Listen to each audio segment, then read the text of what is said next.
Well, what a mess. What a mess, guys. Welcome back to my live stream. If you guys are new here, I'm Amber Rose, also known as the Religious Hippie. You can follow me on any social media platform. Just type in my response to basically Pope Francis, I don't know the right word, suppressing the traditional Latin Mass. As you guys know, I am a traditional Latin Mass goer. I love the TLM and I have always attended it. It was the Mass that my dad attended when he was a child and one that I would love to keep in my family for many, many generations. This new document that has been put out is basically putting back on the restrictions that Pope Benedict was a little looser on. He basically loosened the restrictions of the TLM as Pope, and now Francis has put them back into practice. So what does that mean for us?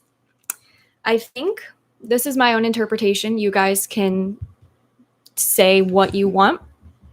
I think it's a test from God. It is not unlike God to test the faithful. It really isn't. And this is one of those things to see who is truly loyal, truly still obedient to him.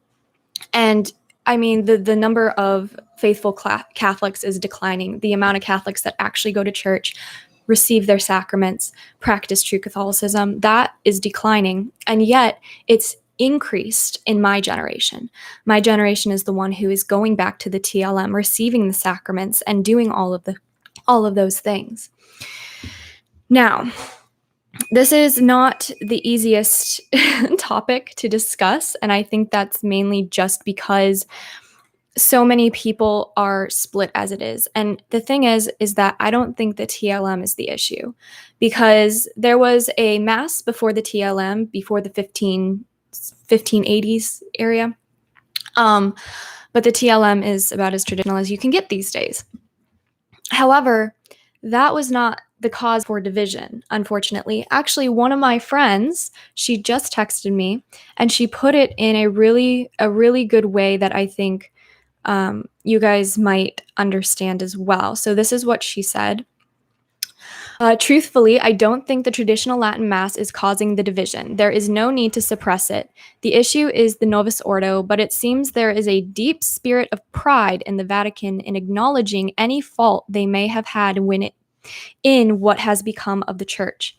If they go back or continue allowing TLM, then it entails that Vatican II wasn't as foolproof as they make it to be and threatens the magisterium power image.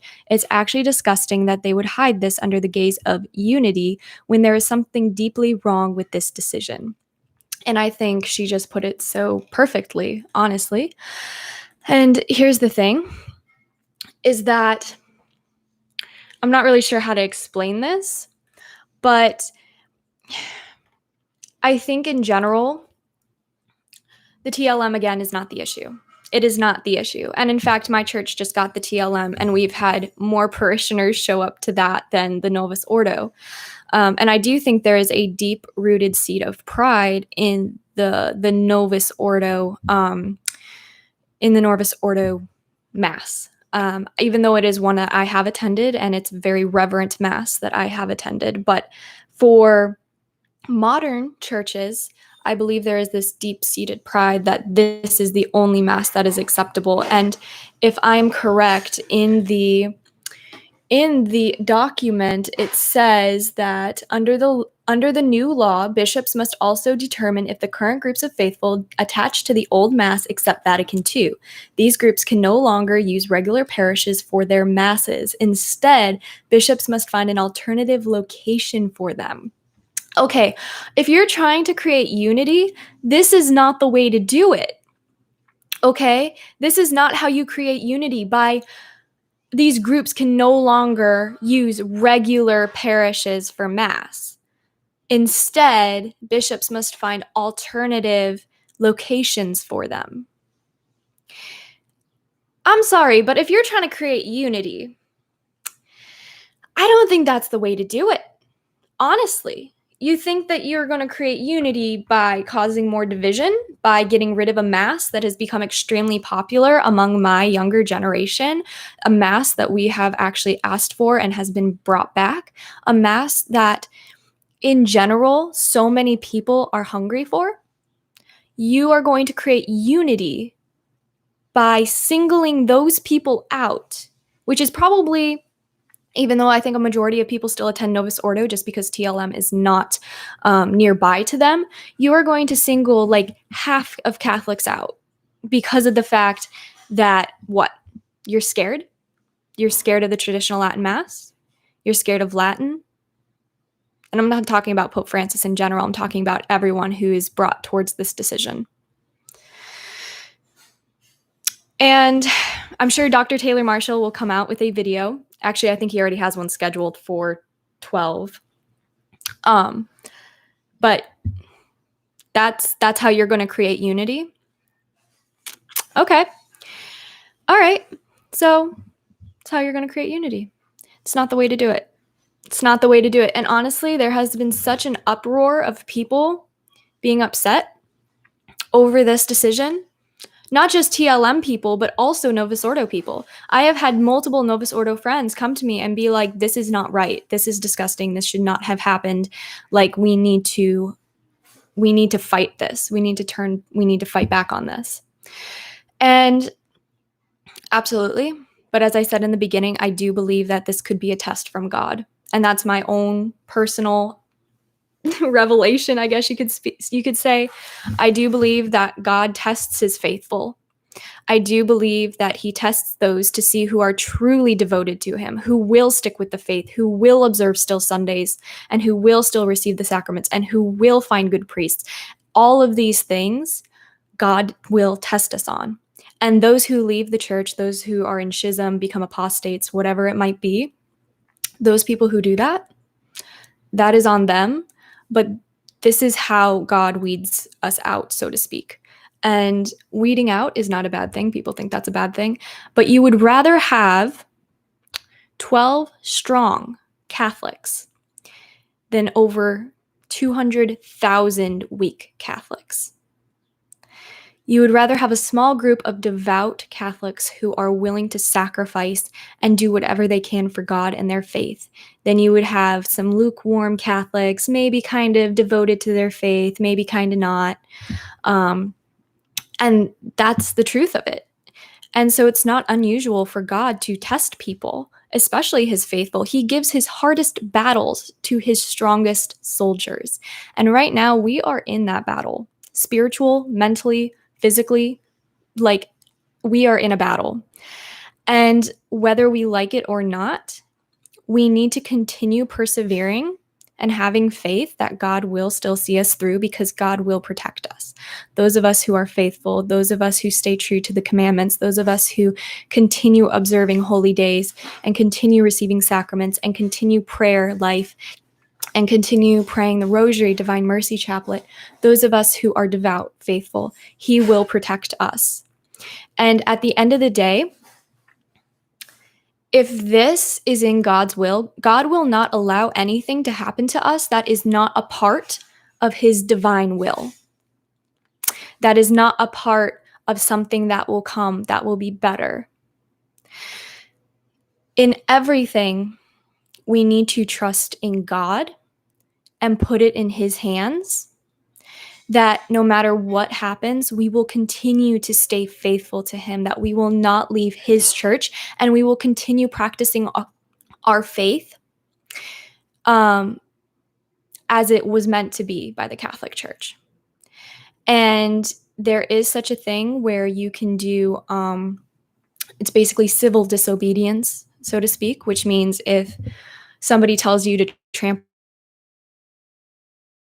And so in some ways we do have civil disobedience here.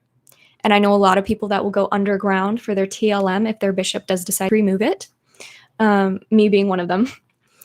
But overall, it's hard to feel hopeless for me, to be honest. I have a lot of friends who feel very hopeless right now. And I can totally understand. I could 100% see that, especially if they're not in a country, a state where TLM is really prioritized. Where I'm at, my TLM parish is very prioritized. It's actually the top prioritized parishes. So the other thing is that you cannot get rid of something that is in such high demand. You can try, you absolutely can, and people have tried for many, many years. They have tried to get rid of the TLM. There have been people, mainly lukewarm Christians, but also people who wanted to bring down the church, who feared the TLM because they knew that it had a special power. They knew that it was extremely reverent and kept true to old tradition. And so because of that, they tried to destroy it. And well, no matter how many times they did, it still came back. And if that is God's will, it will continue to come back. Okay? Because at the end of the day, you can dislike Pope Francis. It doesn't matter. At the end of the day, we need to stay true to our Catholic faith. And we need to stay true to God. We need to stay loyal. We need to get off of our phones, off of our computers. We need to go out and help the needy. We need to go out and help family members. We need to take care of ourselves, our well-being. And sometimes that means you got to turn off the phone. Sometimes that means you got to turn off the internet. Sometimes that means you got to turn off the TVs. Sometimes that means you need to go on a weekend vacation with no technology at all. And that's okay. And at the end of the day, we need to have hope and we need to ask Our Lady, especially Our Lady of Sorrows, for intercession and for her Son to have mercy on us. Because, I mean, we look at the ratings, okay? We look at the ratings of the amount of sins we have in our country right now. Okay, 95% of Catholics believe it is okay to coexist,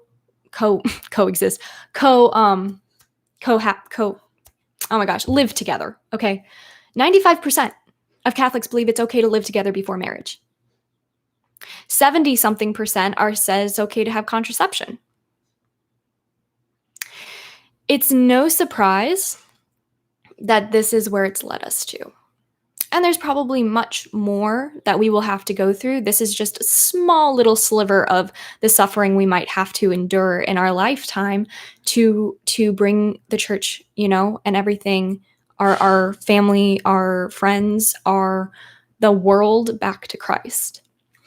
And this is just one of the many sufferings that will come. And I know for a fact that if there is a huge martyrdom, which is it's not out of the books. If there is a crackdown on Catholics, Christians, there will be very, very, very few Catholics left, faithful Catholics. And martyrdom is nothing new. It really isn't. Over the 2,000 years, martyrdom happens in China all the time. Martyrdom happens in third world countries all the time. Martyrdom has happened in the US, but people don't like that term martyrdom. They're just like, oh, it was a murder. And yes, murder, sure. But nowadays we're so desensitized to everything. We're desensitized to murder. We're desensitized to violence. We're desensitized to all of these horrible, horrible things. And that's exactly what the devil wants. He wants us to be desensitized. He wants us to live in fear. He wants us to not rely on God, but to rely on ourselves. Because through ourselves, we are nothing. Only through Christ are we actually something. Only through Christ can we actually achieve heaven. Through his church. And for those who go off their own understanding, live in fear, I understand. I do, but it is more important that we live our faith than we live fear. Because at the end of the day, fear is empty. Fear is nothing. It gives you absolutely nothing but emptiness, probably depression, and anxiety. What is the counteracting of fear? Hope. And where do we get hope? Our faith. And where do we get our faith? When we go to church and when we pray and when we pray the rosary and when we ask God and, for mercy and we ask all the angels and saints for their intercession. That is where we get hope. You don't get hope by scrolling through Twitter for 4 hours a day and looking at all of these horrible people, not horrible people, but horrible tweets of people wanting to leave the church now because of this. You don't get hope from, I don't know, texting a friend. You don't get hope from complaining about what Pope Francis has done. You don't get hope from any of that. You want to know what you get hope from? You get hope from praying for Pope Francis.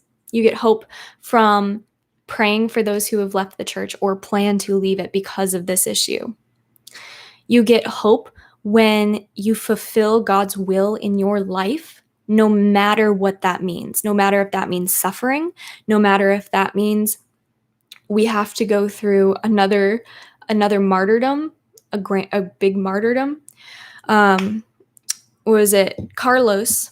Was it Blessed Carlos Acutis, I believe his last name is? He said that after him there will come a legion of saints. I can only pray that that legion of saints will be me, like my generation, and our future children.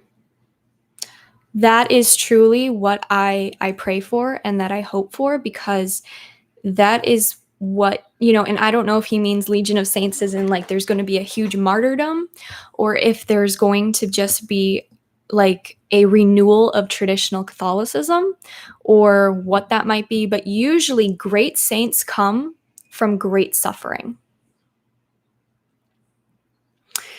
And so through that, we really need to understand that this time we are going through, this really difficult time we are going through, there is hope in my generation and in the next. And no matter your age, there is still hope. And the most important thing is that we stay loyal and faithful to our Catholic faith, to God, to Our Lady. And for those, I'm going to wrap this up real fast. For those who have not known, your church should be giving out, should be doing enrollments into the brown scapular. Get a brown scapular. Do the devotion every single day. This is so, so important. And this is, so you want to get, just for those who don't know, I did a whole video on the brown scapular. You want to get a wool brown scapular. It has to be wool, and there can't be any plastic around it. It needs to be pure wool, okay? If you find these itchy, wear an undershirt. It's a small price to pay for the amount of grace that you can get by having this devotion. Many, many churches are doing the brown scapular right now. Take this opportunity, get enrolled in the brown scapular. If you haven't already started a devotion to Our Lady of Sorrows, do that now. That is so important, because she is a wonderful mother who will help her children, which is us. And so with all of that being said, this is a difficult time, but we shouldn't expect anything less than more suffering, because of the fact that God, again, gives his hardest battles to his strongest soldiers, and we are those soldiers. And despite the fact that there is a lot of things going on in the church and just in the world in general that is really hard to even wrap our heads around, staying close to God, staying close to Our Lady, going to church, receiving the sacraments, praying your rosary, those are important things to do. God will protect his faithful.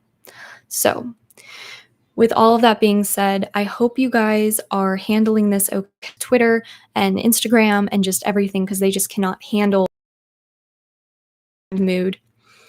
So I guess please make sure, be mindful of your mental health. Do not basically risk, I don't know how to explain it. You guys know what I'm trying to say. Just take a break from social media if you need to. And I know I'm going to. I'm actually going to go to a pro-life bridge to go save some babies soon. So get outside, help your neighbors, make bread for your neighbors, clean, just keep yourself busy and keep praying. That's all I can say. So I hope this helped you guys. And I linked a video in the description that I really think you all need to watch. It's about how you cannot contain tradition, and it gave me a lot of hope. I've been sending it to my friends who have lost hope, and I think it will really help you. So that's in the description. Okay? All right. I love you all, and I hope you guys have a great rest of your day.